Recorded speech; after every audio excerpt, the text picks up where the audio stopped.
Қайырлы күн, баршаңызға сәлем достар. Парақшам пайдалы, тіркеліп қойсаңыздар болады. Бүгін таңғысқа осындай оладьи жасадым.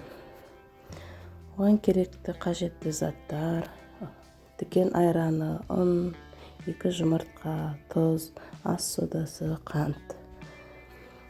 Енді 2 жұмыртқамызды ыдысымызға құйып, үстіне тұз бен қантымызды салып араластырып аламыз жақсылап.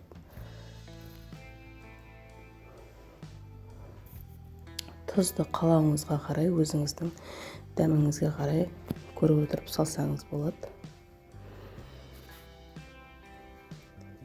Қант менде 4 ас қасық қант салдым.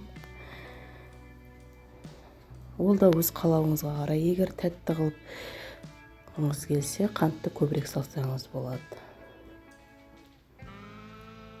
Енді үстіне жылытылған 350 грамм дүкен айранын құямын.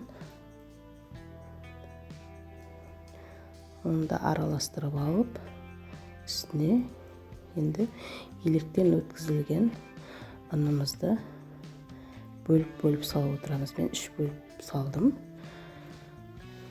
350 грамм айранға менде 400-450 грамм ұн. Оны өзіңіздің неңізге қарай салып отырсаңыз болады, қарап отырып. Қамырыңыз осында қоймалжың қою болғанша салып отырасыз. Әркімде әр қалай.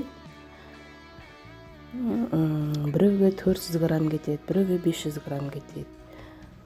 Сол себепті салып, қоймалжың болғанша осылай араластырып, венчикпен араластырып отырамыз.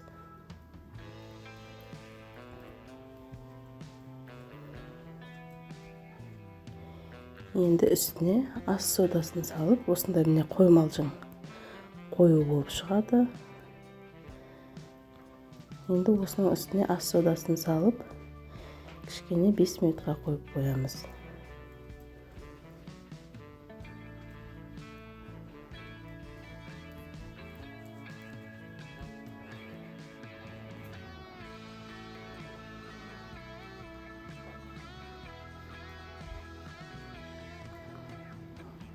Міне ас содасынан кейін осындай реакция жүріп, қамырымыз көтерілді, реакция жүрді.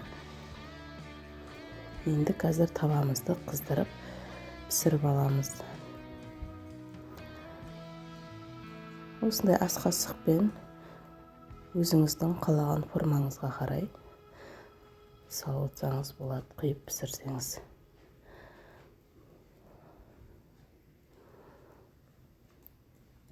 Құймақтарымыз піскен кезде асты үсті кішкене тесіліп,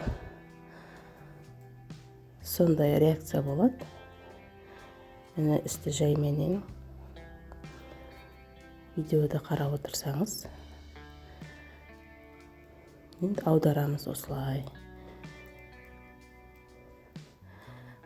Достар, парақшам пайдалы. Егер де қызықты рецепттерді, келесі шығатын рецепттерді жіберіп алмас үшін каналыма тіркеліп кетіңіздер, лайк басыңыздар. Міне осындай құймағымыз дайын болды. Үстіне әртүрлі ягодалармен, медпен, сгущенкамен, кез келген тәтті түрлермен әсемдеп таңғасқа ұсынсаңыздар болады. Өте пышный болып көтеріліп шықты. Сіздермен болған Гүлдариға назарларыңызға рахмет. Лайк басып тіркеліп кетейік достар.